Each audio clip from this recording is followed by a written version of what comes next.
As the regular season nears its end, Ohio is preparing for its MAC East opponent, the Bowling Green Falcons, on Tuesday at 7 p.m. in Peden Stadium. Hello everyone, I'm Maelyn Kizer alongside Joe Collins for WUB Bobcats Showcase.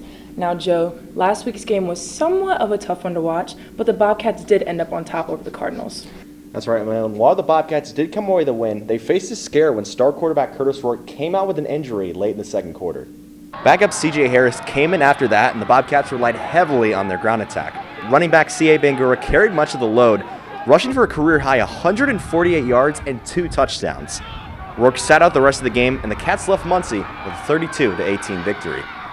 Tuesday will be the final home game for Ohio and the final regular season matchup for both the Bobcats and the Falcons. Now, Joe, both of these teams will have something to prove in this matchup, and we should be in for a great contest. Think about this, Maelyn. Last year, both of these teams were near the bottom of the MAC East. This year, a win by either of them could send them to the MAC championship game. You really can't write a more fitting description for MACtion.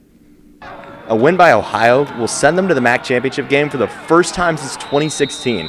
Bowling Green kept their hopes alive with one of the more improbable finishes in recent memory when they beat Toledo the other night. Both of these teams are on a mission right now, and that should make for some memorable football Tuesday night. Ohio's overall goal is to play in the MAC championship, but they need this win against Bowling Green to secure that spot. Joe, what do you think they need to do in order to play in Detroit on December 3rd? Well, 2 things they need to be ready for Bowling Green is 1, they stand over teams with their height, and 2, they're a team that can score late in games. Every receiver on Bowling Green is 6'3" or taller.